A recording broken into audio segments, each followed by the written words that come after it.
Hey there, I'm Ian, And I'm Mike. and welcome to Grizzly Talks.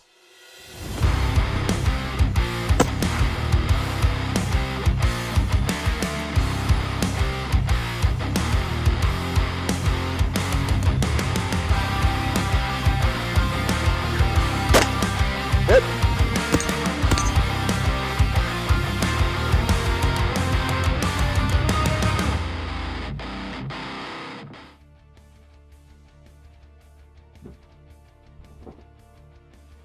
Welcome back.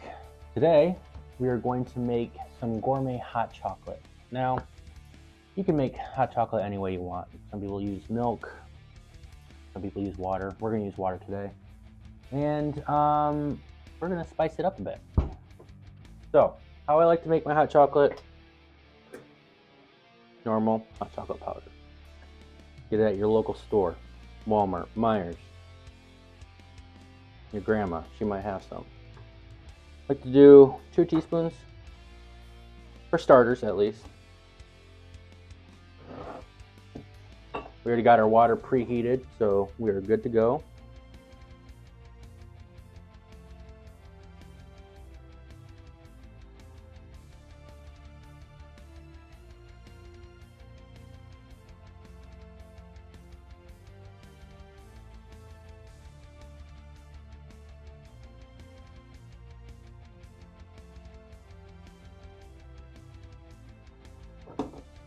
Get those going. We'll give it a little stir.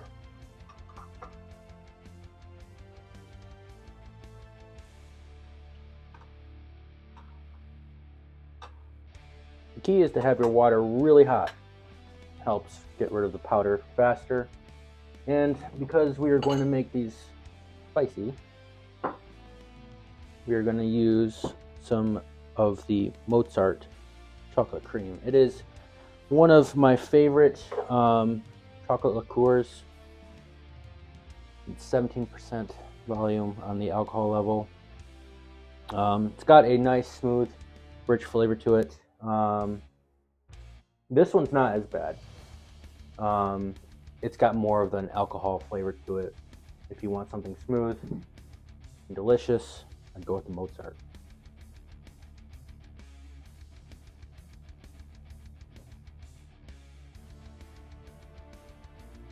Do a little bit per, about a shot.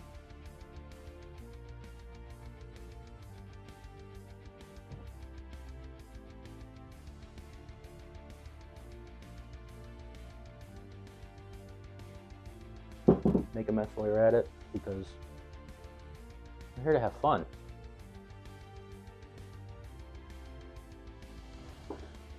Give this a little stir. Sometimes the heat of your beverage may cancel out the alcohol, but it's a thought that counts. It still gives a good flavor.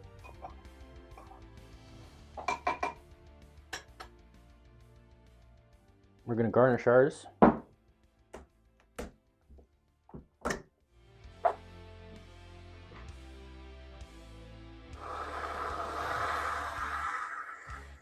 Everyone loves whipped cream.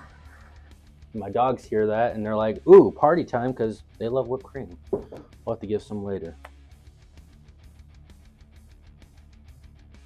Get a little chocolate and caramel drizzle all over those. I mean, you gotta make them fancy.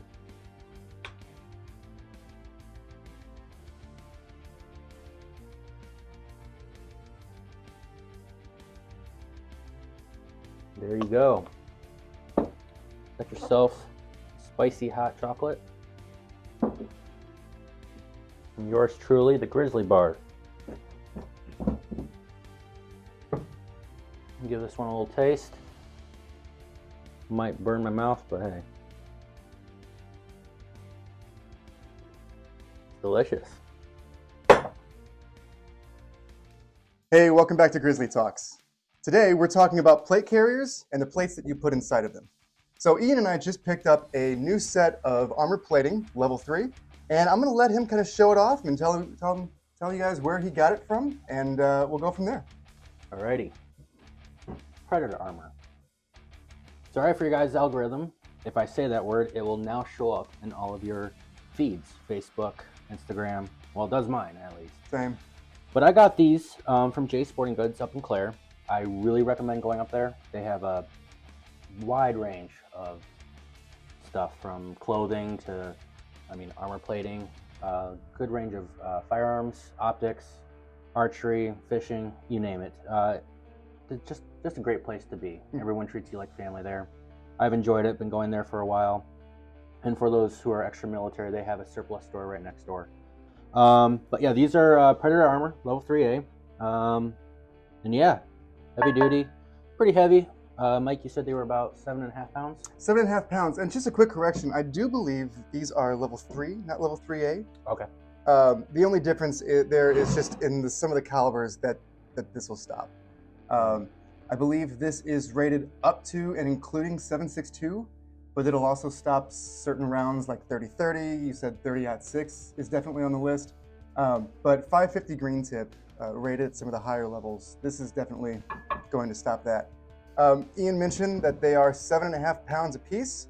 So when you've got two, that adds up to 15 pounds. But when you think about what a plate carrier has on it besides the plates, you're adding a lot more weight than just that. Why don't you bring yours up here? Absolutely. So this is my plate carrier. You can see I've got a bit more on it than just some plates, but this does have plates inside. I've got 3 M4 magazines here across my chest, one on my left because I'm a right-handed shooter and my left hand does all the work. I also have admin pouches. I have a camelback bladder here in the back. I've got a radio plugged in, and all of that adds to the weight. I think we did the math earlier. This equals up to about 35 to 40 pounds, total when you add it all up. Just this. Just this. Okay. That doesn't include your loadout or your belt, your battle belt. Just the plate carrier alone can be upwards of 40 pounds. Okay. And if you're not sure what you're doing, or if you're not familiar with that kind of weight, you're gonna feel it. This is definitely not a beginner's toy.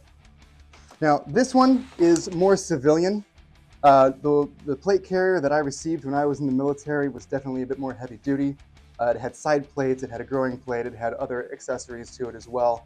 But this is really just rated for civilian use. It can hold standard 10x12 plates, such as the Predator armor plates, which we have here. You can kind of see the size in relativity to that. But other than that, what kind of things would you typically want to see on your plate carrier? Well, for me, I've got, like I said, 3 M4 mags across the front. I want to be able to access my primary and rechamber it if I need to. And then I've got one more on my left-hand side here. I also have the camel hose, the camelback hose, which we already mentioned. And then I've got a couple different admin pouches used for things like med packs, maps, things like that. Gosh, yeah, really.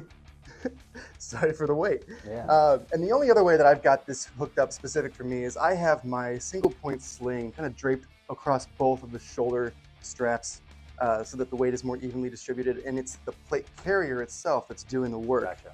Instead of my shoulders or my neck. You see a lot of guys out in the field, on the airsoft field, out in different combat situations where it's basically choking them, going down the sides of their neck. So I wanted to have a little bit more stability. But the only thing that I might want to upgrade in the future is these shoulder straps. They're pretty thin. Give a little padding. Little padding on the side here. But since I've got everything else kind of wrapped around here, that's sort of a future project for me. So one thing that I don't have on here, which I typically would, and we can talk about this later, is a med pouch. Now, I run my plate carrier for squad use. And what that means is my med pack is not up front where I can access it. It's a bit further back where my squad mate can access it. Because if I need medical attention, he's going to run up and he's going to use my gear to provide me medical attention. If he's hurt, I'll use his med pack. And that's why you run with the squad, is so you can have that backup. So the only other thing on here that I have, which we don't really talk too much about in the military world, is these, we call them fire sticks, but they're break action neon lights. You use them for signaling, you use them for marking certain things. Gotcha. Yeah, and I actually have some of these for you, which I'll have to get to you. Cool. Other than that, I have sorry for the wait. I've got a radio, the point that goes down to my belt, which is where my actual radio lives. And the reason why I don't have an actual radio on here is because contrary to what a lot of guys do, my plate carrier is not my first line. My belt is. And it's for speed purposes, timing. It takes 3 seconds to click a belt on and have ready everything that you need at a minimum, right? It takes a good 90 seconds sometimes to put this thing on because it is bulky. It is shaking the table. But that's why this is my second line of defense, is because if I need to use this, I've already depleted my first line. So yeah, that's one of the reasons why we got this. They're really, from a civilian point of view, I can speak about the military, not too much about the law enforcement aspect of it, but I definitely set my plate carrier up from my military experience and from what I need now as a civilian. So that's mine. I'm gonna go ahead and pull this off of here real quick. And I think we're gonna head outside and test these suckers. Yeah. So one thing that we see a lot of people do is when they shoot their plate carrier to test, because this is YouTube and everyone's got to get a thrill, is they just shoot the plate. They'll set this up on a table or, you know, have it mounted somewhere. And then I've seen a few, I think it was Demolition Ranch that did this, but he put it in a plate carrier. But I've never seen anyone shoot a plate carrier with a fully loaded mag. Now, don't do this at home. We are trained professionals, so we're going to give that a go. And eyes and ear pro will be worn, and we'll use proper precaution when we do this. So let's head to the range. All right, let's head out to the range. See you guys out there. Welcome back to Grizzly Talks. We're out in the range. It's a beautiful, crisp evening, late afternoon. So we just talked about that we're going to shoot a plate carrier and its plates, but the twist to it is that there's going to be a fully loaded mag. The mag has 5.56 in it. It's kind of typically of what the normal individual will be running with if they are running with an AR style. The type of guns we're going to be shooting today: 223 long rifle. This is one of my favorite rifles. It might get replaced with a new rifle that will be coming to the episode soon. So stay tuned for that. We have our 40 S&W or whatever it is. Smith & Wesson 40, yeah, you're right. Okay. And then we got our Deagle 9mm, and then we're gonna do 5.56. We're going to do a little shooting. We're gonna look at that, see the carnage, for the viewer's pleasure, and then we'll do a recap. Sounds good. All right. Let's shoot some shit. Up first, we're gonna shoot the 223 long rifle. I have this set up at 200 yards, so I'm gonna have to, we're like what, 25? Yeah. 25, 30? So that's gonna be interesting.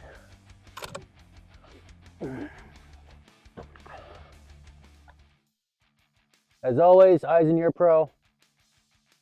Let's see if I can hit this.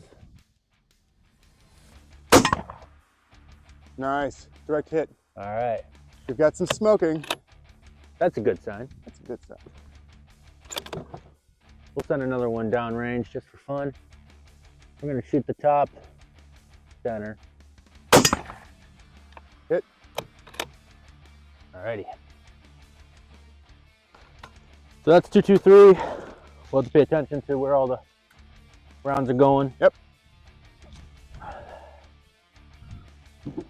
Do a little 5.56 green tip. Now remember, these plates are rated up to and including 7.62, so green tip 5.56 is definitely included in that list. I know I'm probably gonna get shit for this one, but you guys like my little setup? All right. Hit. All right. We'll send another one downrange, low. Nice. Alrighty. Now for the pistols, we'll probably have to get a little closer. For sure. So let's take the 9mm and 40 and then we'll go down. All right, see you downrange. All right, here we are, a little further downrange. We're at about 10 yards, 12 yards from the target. Perfect for pistol calibers. And we're gonna go ahead and put some 9mm and some 40 Smith & Wesson into the plate carrier. And let's do this. Yeah, so this is the 40. Got a little setup for it. Which we'll go into in a future episode, right? Correct. Hit. Hit the magazine again. Good shot, man. Very accurate. All right. That Smith & that's got some power to it, man. It does. That's why I put it on. It's a Glock, everyone's favorite round or setup pistol. But it's just a little too powerful for me. I like my 9s, so. 9's a better all-around rifle or pistol round to begin with. Yeah.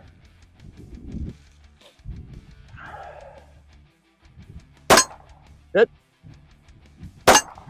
Hit. Alrighty. Now we have not looked at anything of the plate carrier. Haven't seen it yet. Nope. You guys and us, we're gonna get a first-hand look. So we will be right back. See you guys inside. All right. Yeah. All right. Welcome back to the Grizzly Bar. We just came in from out to the range, and we are going to do a little bit of a sit rep on what we did out there. Ian, take it away. Show us what you did. Alrighty. So I told you guys out there, you guys are gonna get a first look. I'm gonna get a first look. My first look. Yeah. We took a few photos out there while this was still hanging, just of what it was looking like. I mean, this thing it's trashed. It's shredded. The plate carrier is. I don't know. I got torn right here. But yeah, let's dive into it. First the magazine. Let's see if it comes out even in one piece. Oh gosh. Well, first off, we have a few rounds that. What did you say? Exploded or imploded? Oh, just they're done for either way. And these are some of the things that I picked up off the ground. This is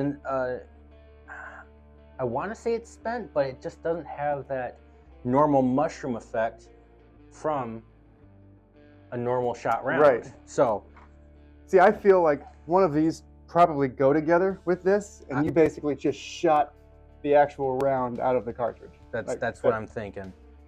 So really close. I mean, iron sights and the 223 being set 200 yards might have played an effect of, where rounds hit, but I know that's a 40 because it's just a larger entry point. Sure. And then we got the, 223s, 556. So we're gonna pull this out. Oh my goodness.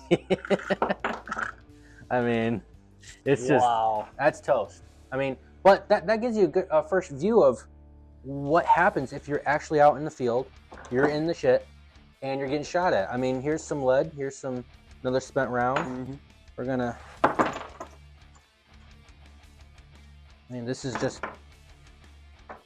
So here's a close-up of the magazine. You can see it's no longer a magazine. We've got a few puncture holes. What do you say that is there? 9? No, that's too small for 9. That's 223. 223. So we got a 223 there, probably the 40 there if I had to guess, and beyond. But. So here is an actual split bullet. Oh, yes. So we'll get some close-ups of these. Here's a few. You can actually see the point still on it, and the rest has been mushroomed. And then we do have a couple of the actual tips here that just got ejected from the cartridge. Kind of still intact, a little dented. Huh. All right, let's take this plate carrier out. Shredded. We're still dropping plastic and metal. I don't even know anymore. Oh gosh, from here, man. Oh, it's from the back. So you can see it's all torn up. Is that another jacket? I was gonna try to gather that, but that's shredded. What is this one here? Is this the 40? Maybe. I don't even know. Pieces of it. Oh, we did have a couple go through. You think that was a 223 since it was a higher caliber rifle? I would say the green tip. The green tip? This is rated green tip and beyond, but we were at a really close range too. Correct. So velocity does matter in these instances. So yeah. There. Here's our next target. Yeah, unfortunately, I'm kind of nervous about that aspect of that green, if that is the actual green tip. If it's the green tip, I would be nervous too. Yeah. Because at closer ranges, there's the hole in the plate. Yeah. Wow. Went through both sides of the plate, went through the inside. So it just goes to show, you can't always trust your plates. You have to test them. You have to see for yourself whether they can hold up to the situations you're going to be in. And it turns out not all situations are going to be considered equal in this matter. Man, look at this. And you've got this foam plate here. Let's take a look at this too. So we only had one pass through. Only had the one pass through onto the comfort plate. Yeah. And that's typically what I'd wear on the inside. I mean, I've seen some people where they're just like, I'm going to have, the more stopping power I can have. Right. So the comfort's not going to be here. So, yeah. Comfort plates are a big plus if you are going to be wearing these for a long time. Usually on the inside of the carrier as opposed to the outside. You want to have the stopping power, for what it's worth, on the outside. So let's try to name these. It looks like we got the 223 that went through, or the 556. Yeah. You're gonna call that 556? Green tip, yeah. What do you think these are? Well, I'm probably gonna say that's 223 because it's traveling a lot faster. Yep. Higher velocity round. It's going to impact, and you can see where it's a little bit shredded here. Definitely some impact. The coating has been removed due to that impact. I would say that these are both either 9mm right here. I would agree with that. I want to say that that's the 40. That's definitely a 40. Just in the way, well, maybe. I know that this right here is that's dead center. I know that's a 40 hole.